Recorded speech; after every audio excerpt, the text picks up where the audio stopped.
gathered here today in memory and celebration of the life of Heda Libby. When a good person dies, we gather family and friends for many reasons. Life has touched us with deep grief, and we need one another's company for our own comfort. Just to be together, to look in friends' faces and see the common expression of hurt takes away the loneliness of our feelings and draws our hearts together in the blessed healing that people can offer to one another. How true are the words of Khalil Gibran, who wrote in the prophet, "When you are sorrowful, look again in your heart, and you shall see that in truth you are weeping for that which has been your delight." At a time such as this, the various faiths, which sustain us separately, come together in a harmony that acts across all creeds and assures us of the permanence of goodness, the inspiration of dedication, and the value of a human life. We find ourselves trying to express not just our grief, but also our joy and our gratitude for Heda Libby. We recall our love for her, and we recall her love for us. I invite the family to come forward now and light a candle in memory of Heda's life.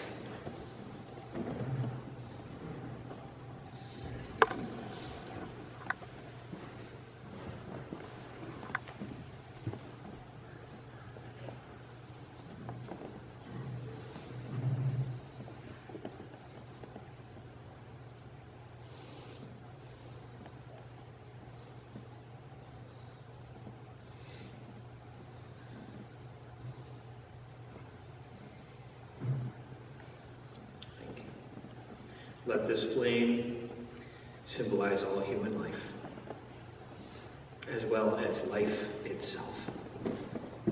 It is a fragile flame, and it can be extinguished unexpectedly.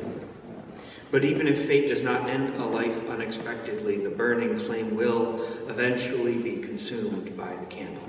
The candle has an allotted span to burn. So too a human life has an allotted span of years to live. Yet while it burns for a short span or a long span of time, it radiates light and heat, and flame kindles flame. Life begets life. The glow and the heat and the passion of life are passed on, so long after the candle is extinguished or consumed. The fire of life and love still burns. A human life continues in the lives it both engenders and influences. The light of this candle before us reminds us that Heda's flame, her life, lives on in each of us.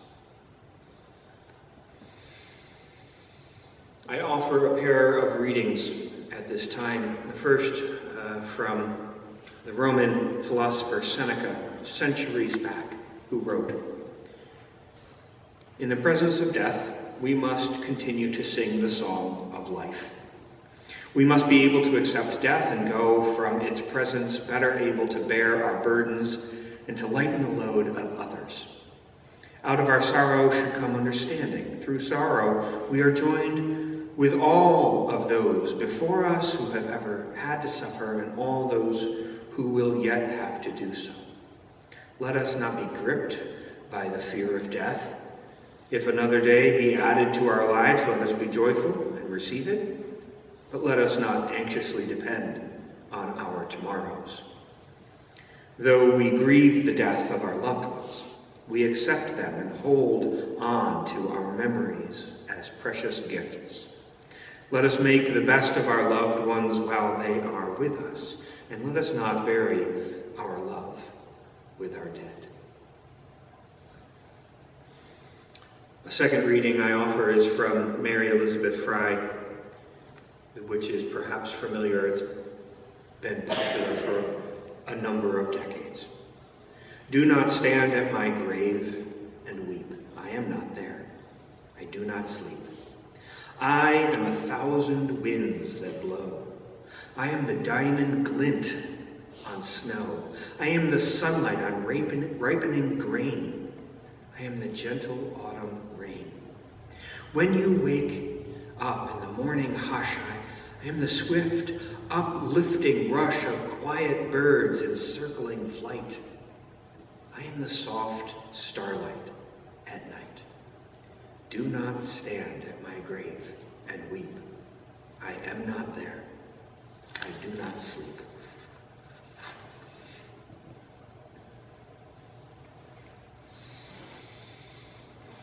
Heda Libby was a kind-hearted and outgoing person throughout her life. She befriended multitudes as she moved around. She could make a friend on a short bus ride or in the checkout line. We talk about people who see the best in everyone, and that was Heda. Born in the fall of 1940 in New York City, Heda Libby was the oldest of 3 daughters born to Emil and Catherine Volker. Heda graduated with a master's of social work. She used the skills and the mindset she picked up in that education throughout her life. The reality of living with a bipolar disorder, however, meant that work life was not always easy for Heda. While living in North Carolina, Heda met and married her husband, Waldo Libby. This was in the late 1970s. They were both members of the Unitarian Universalist Church there in Asheville, and they owned a bar down there called Caesar's Parlor. In 1985, when Heda left Wally, she and the boys moved up here to Binghamton to be nearer her sister Kit and Kit's family. Up here in Binghamton, Heda became a super volunteer for citizen action. Her children talked about how she was always involved in things, protesting, participating in meetings and such. They say she would often host the meetings in her own home. Heda was also a peer counselor through the senior peer counseling program, and she was an active and beloved member of the Unitarian Universalist congregation as well. Heda enjoyed hiking and biking and being outdoors in general. Her sons remember time spent at a family cabin up in the Adirondacks with their Aunt Elsa, her cabin there. Heda liked to travel. She took trips to Mexico and through Europe. One memorable trip to Mexico involved a car accident, I'm told. This was a trip that she'd taken with Waldo before the two were married. And from the perspective of her family back in the States, she went missing with this car accident. It was very unnerving for them. But she and Waldo made it through well enough. It was a significant accident, and she did lose her sense of smell and her peripheral vision, I'm told, all those years back. Life wasn't always easy for Heda. That's part of why I began with that statement that she was so kind-hearted and always saw the good in other people. Her life was not easy, but she did not grow bitter or jaded by her difficulties. She will be remembered for her open-heartedness and for the way she cared for others and for the example that she has set all of us of how to shine light through your difficulties.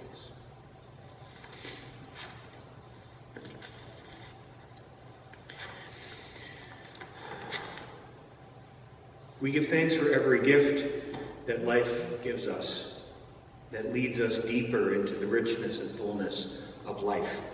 We give thanks for every person in our lives that shows us that fullness and richness of living. And we give thanks for Heda and the way that she has been like a gift to us in our lives. The family has set aside a time now for the sharing of memories and stories.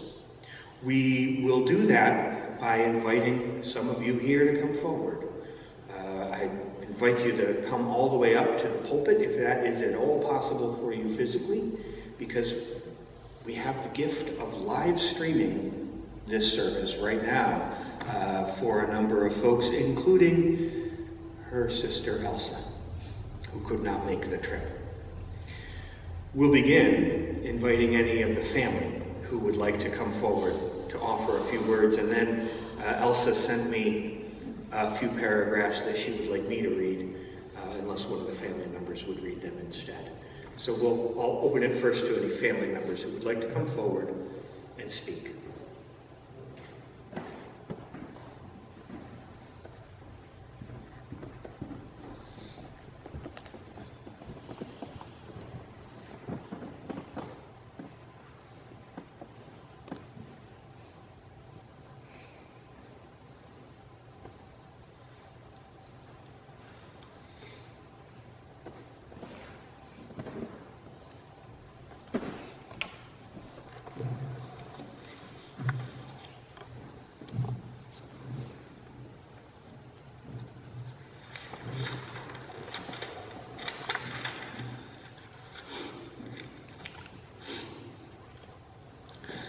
Mom was my everything.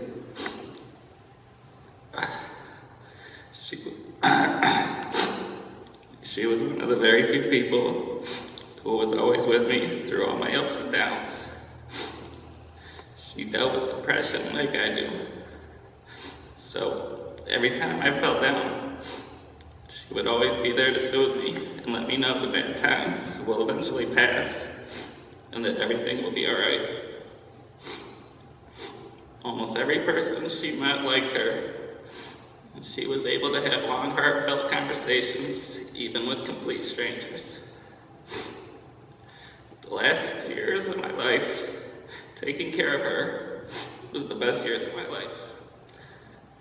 She would always tell me how grateful she was to me, that I would take care of her, so that she wouldn't have to spend her golden years in a nursing home. That she would have my company and wouldn't be lonely. Then I would tell her that I wouldn't be on this earth if it wasn't for her. So it was my honor to take care of her.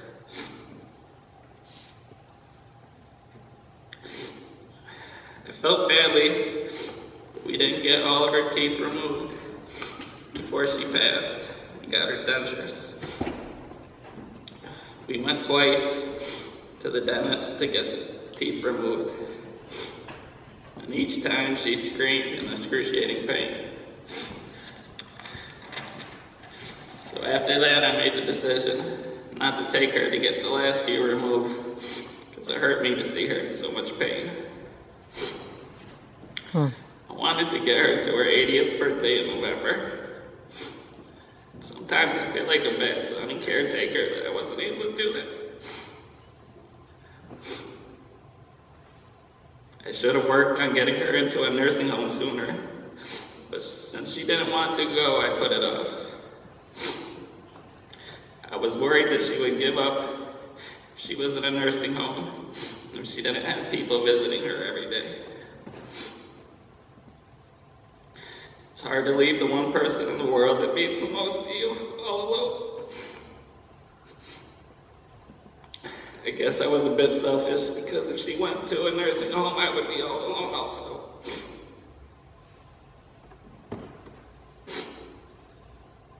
I miss going to the market for her and seeing her face light up every time I would get her favorite foods. Avocados and Chobani Greek yogurts especially made her happy. I miss going on our 3 daily walks up and down the block.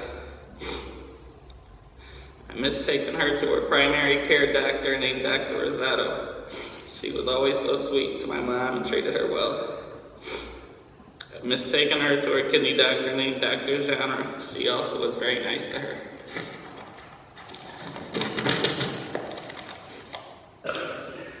I miss taking her to the Family and Children's Society to see her psychiatrists and therapists. I would sit in some sessions and hear stories from her past that I haven't heard before. I miss taking her to the UHS on the Vestal Parkway for her physical therapy. And watching her do her exercises to help her stay mobile and strong. I miss playing bridge with her and Spike Malice and all the other card games we played together. Lately, I've been watching the live videos I made with her when we would play cards and eat together, just so I can hear her voice again.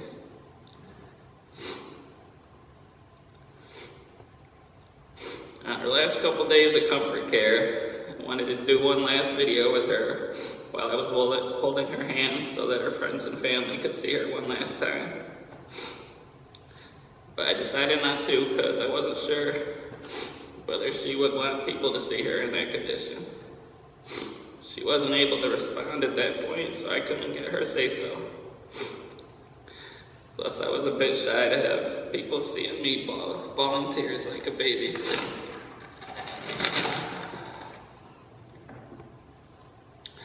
I miss giving her back rubs because she loved it so much. She had problems with itchy skin towards the end of her life, so she would frequently ask me to scratch her back. And every time I did that for her, she would always thank me and say how good I was to her.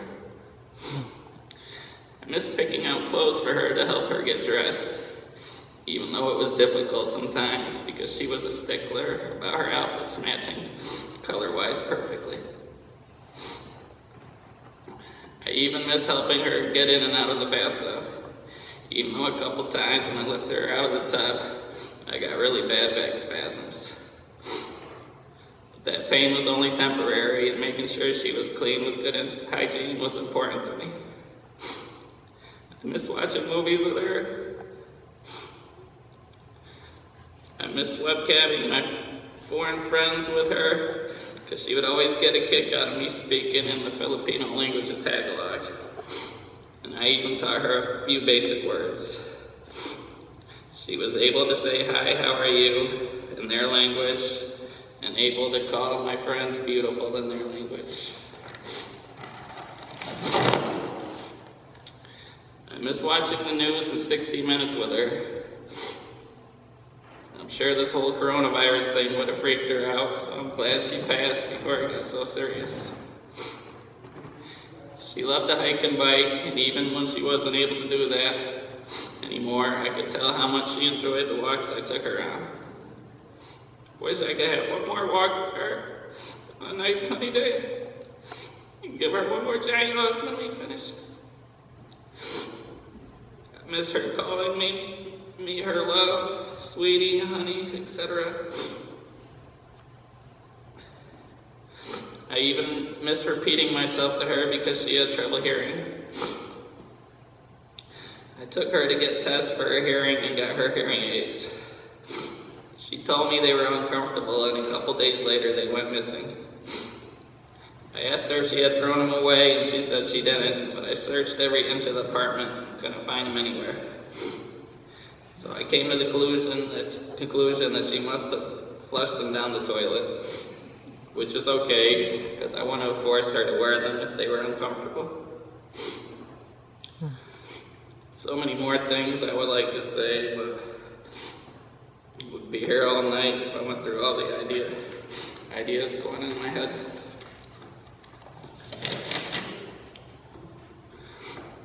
So in closing, I just want to say she was the best mother a son could have. She was my best friend. She was my heart. She was my everything. Life feels so cold without her.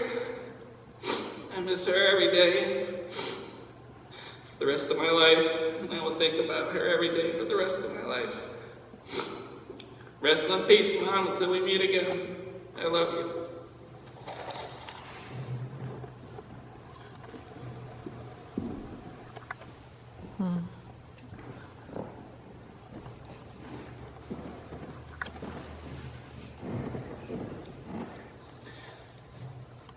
I'll offer the words that her sister Elsa sent to me, "My Memories of My Sister Heda," she titled it. Elsa writes this: "Know that I am with you in spirit today, though I cannot make the actual journey to Binghamton at this time. I was able to be there with Heda, Wally, and Lauren when she passed. She just waited for Lauren and me to arrive. Wally already there, for us all to be together, holding on to her when she passed. Heda was my mother's favorite, she writes. Firstborn and always bright and cheery, I remember Heda and Kit in their poodle skirts, with big wide stiff skirts with a full-sized poodle on a leash sewn on the outside of them. She was always aware of the latest fashions in makeup, while I, the tomboy, could care less. I remember you talking, Cam, about always wanting to match. Yeah, she was like that way back, it says here.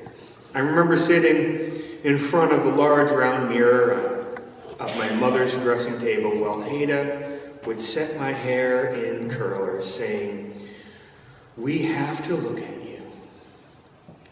When guests came to stay overnight, I would get to sleep in Heda's room in the other single bed. I remember her playing a stack of 45 records on her little record player, Love Me Tender. Love is the Tender Trap by Sinatra, and Find a Ring by Perry Como, and Red Sails in the Sunset by Tab Hunter. Unlike many of us, her teenage years were happy. In high school, she was in a clique with popular girls, going to debutante parties. One memorable Saturday night, while my parents were out, she writes, Heda had 2 boyfriends fighting over her at our house. She went to Goucher College, majored in history, intending to teach high school, but discovered while teaching, student teaching, that this was not for her. So she decided to go into social work, later moving to Boston to get her master's degree in social work. She was politically active, being a member of Peace Action, and going to rallies and demonstrations. My cousin, Molly, wrote a letter to me, to Elsa, in which she remembered Heda as warm and affectionate. Her second happiest time was the births and raising of her 2 sons. She loved them very much and was a good mother. Despite the many challenges she faced later in life, she remained true to her whole family. She was a loving and caring mother, sister, and family member. Her warm smile and greeting we will hold in our hearts forever. From her loving sister, Elsa. At this time, we now open it up to any of you who are so moved to come forward and offer a brief story or a memory that you would of Heda. Again, if you can't make it all the way up here to the microphone so that it can be captured right here on the live streaming for folks who are not able to make it, such as Elsa, I do have a handheld microphone and I can come to you. I open it up now to anyone who would like to speak.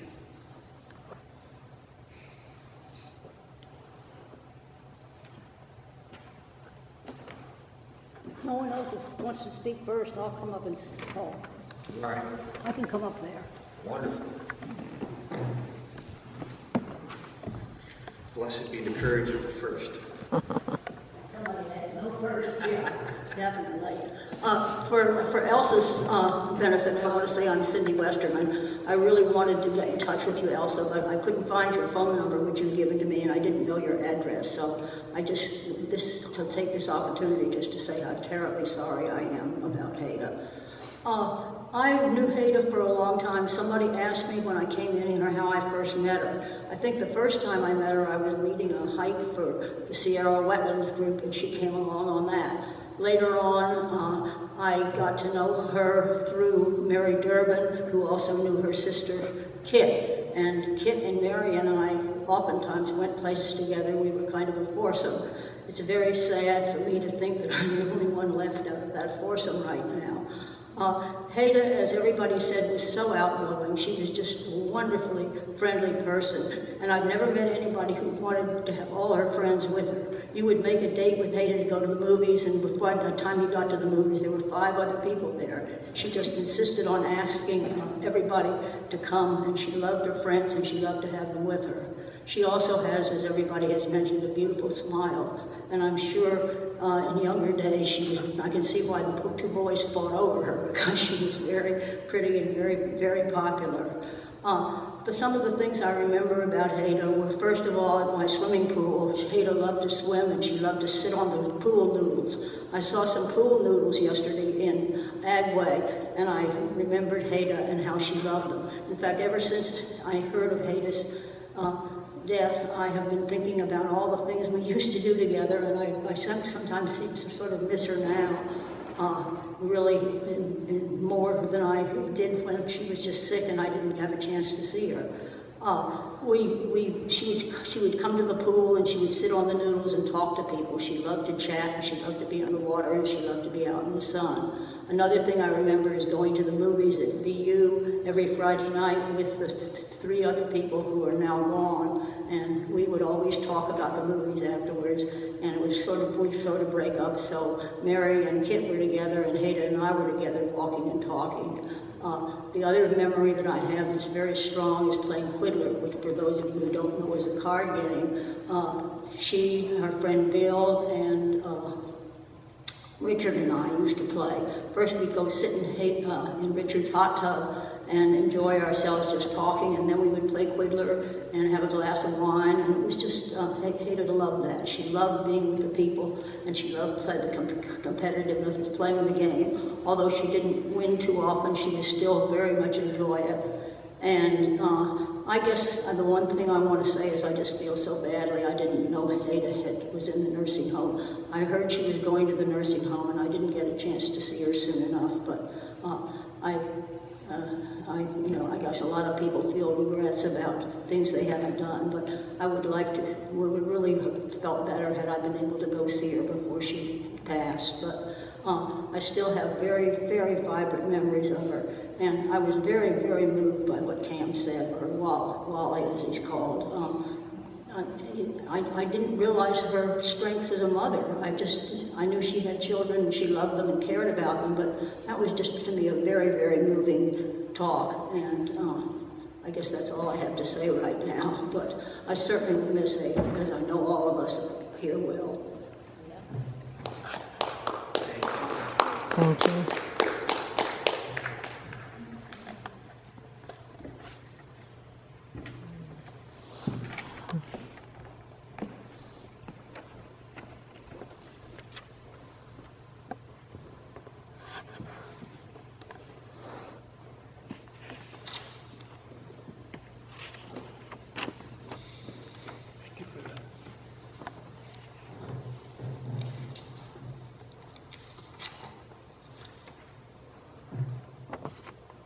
Reverend Charles Gaines has written, "No person can sum up the life of another. Life is too precious to be passed over with mere words. Rather, it must remain as it is remembered by those who loved and watched and shared. For such moments are alive, unbound by events of birth and death, and as living memories we possess the greatest gift one person can give another." And so to each of us, then, that the living memory of Heda and her life has been committed to us. To our hearts and our minds go these enduring memories. To put a cap on the sharing, I will offer this reading, an anonymous piece. Let us be honest with death. Let us not pretend that it is less than it is. It is separation, it is sorrow, it is grief. But let us neither pretend that death is more than it is. It is not annihilation. As long as memory endures, her unique influence will be deeply felt. It is not an end to love. Our capacity to love and be loved continues. It is not an end to happiness and laughter. for we are inspired by her life to live gratefully and joyfully. Let us be honest into song. Let the flight through the sky end in the folding of wings over the nest. Let the last touch of your hands be gentle like the flower of the night. Stand then still for a moment and say your last words in silence. We bow to you and hold up the lamp to light you on your way. Blessed are those who cherish the sacred memory of those who walk with us no more, having achieved serenity in the knowledge that bereavement comes only where love abides, and that out of sorrow shall come understanding, and through sorrow you are joined with all that live. And may the radiance of memory and the love of friends sustain you and uphold you now and in the days to come. Blessed be. Go in peace.